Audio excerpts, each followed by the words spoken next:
In this video, I'll be covering jQuery events. We can use events to specify what to do when certain events happen. For example, we might want to respond when a user clicks their mouse button on a particular element. This is the HTML document that we'll be using. It has 3 h1 heading tags specified. So now let's go add some code that will change the background color of a heading tag if someone clicks on it. So we first use a selector to specify the h1 tag. And if you recall, for a selector, we use a $sign followed by a pair of parentheses, and then we enclose our selector within quotes. And so here we're going to specify the h1 tag.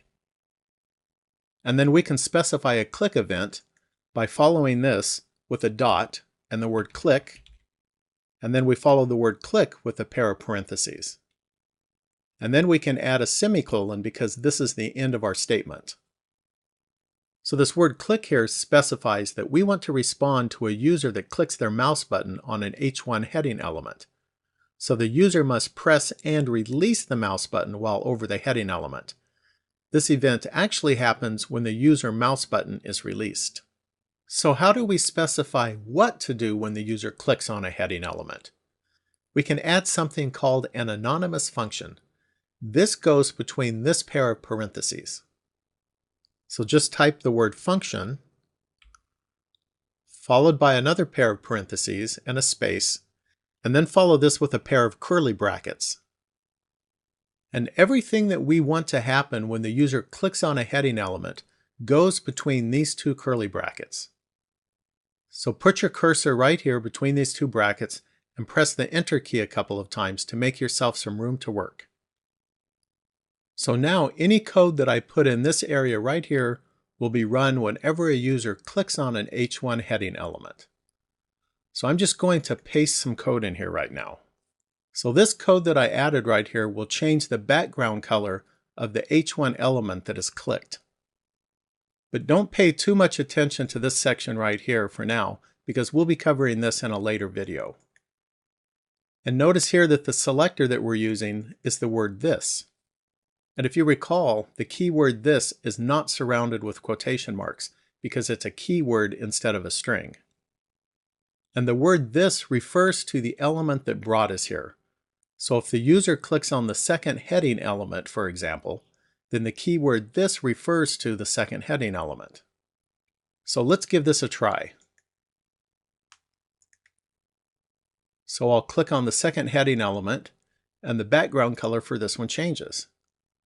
And then if I click on the first one, the same thing happens, and then I'll click on the third one, and the same thing happens there too. So let's try out another event. So instead of the word click, type in mouse down. The mouse down event happens when the user presses the mouse button, but they do not have to release it. So let's try this one out. So here on heading 2, I'm going to press and hold the mouse button. And now when I release the mouse button, nothing happens. And so I can do the same with these other heading tags as well.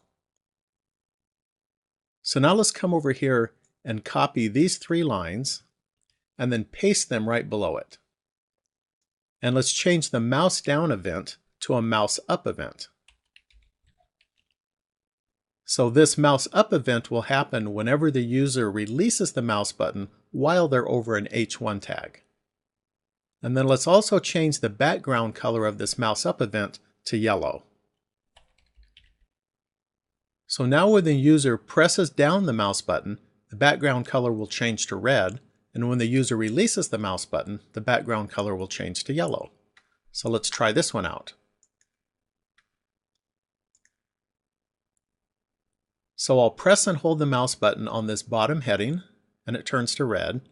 And now I'll release the mouse button, and it turns to yellow. And I can do the same thing on these other 2. And now let's change this mouse down event to mouse enter. And we'll change the mouse up event to mouse leave. The mouse enter event will happen whenever the mouse pointer is moved over the h1 tag. And the mouse leave event will happen whenever the user moves the mouse away from this tag. So let's try this out. So now if I move my mouse over this heading 1 tag, it'll turn to red. And then when I move my mouse off of it, it turns to yellow. And if I just move my mouse down, the same thing will happen to these other two.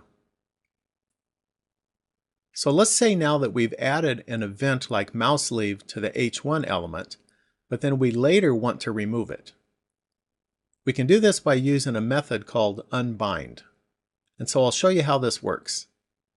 Let's add another line of code right here. And we're going to specify a selector. And we're going to use this again. And then we type unbind. And then we follow this by parentheses and a semicolon to end this statement. So now when a user moves his mouse over an H1 element, this code will be run, which sets the background color to red. But then when the user moves the mouse away from this element, we'll first turn the background to yellow, and then we'll use the unbind method, and that will remove all events from the element that the mouse was just moved away from. So let's take a look at this. So here if I move my mouse onto this first heading, the background will change to red, and then when I move it off, the background will change to yellow, but it's also removed all of the events for this first heading tag. So if I move my mouse back over this again, nothing happens. And so I can do the same with heading 2 and heading 3. And so now that I've removed my mouse off of all 3 of these, the events for all of the heading tags have been removed. And now nothing happens when I move my mouse over the top of these. And so now let's come back over here. Let's change this selector to the asterisk so that we can select everything. So we need to put the asterisk inside of quotation marks. And so now when a user moves their mouse over an H1 element, the background will turn to red just like before. Then when the user moves the mouse off of the element, the background will turn to yellow, but then the events for all of the elements will be removed by using unbind.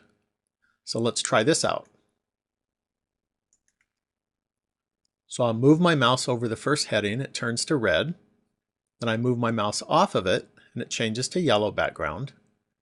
But now when I move my mouse over these other elements, nothing happens because I've removed all of the events. So now let's say that I still want to remove events from all of the elements, but I only want to remove the mouse leave events. I can do that by coming over to the unbind method, and within the parentheses here, I'll type a couple of quotation marks, and then I just type mouse leave. And now this statement will remove all of the mouse leave events from all elements. But it will not affect the mouse enter events. So let's go try this one out. So my mouse moves over the first heading, it turns to red. And then I move off of the first one, and it turns to yellow. But then after it turns yellow, all of the mouse leave events should be disconnected from all of the heading elements. So now if I move the mouse over this heading element, the mouse enter event still works, but when I move my mouse off of it, it no longer turns to yellow because the mouse leave event has been removed. And then you can see that again as I move the mouse over this third heading. Well, there are other events that were not covered in this video, but you can go to jQuery.com to learn more. Well, that concludes this video. You can find the sample code used in this video at littlewebhut.com. Thanks for watching, and please subscribe and leave a comment.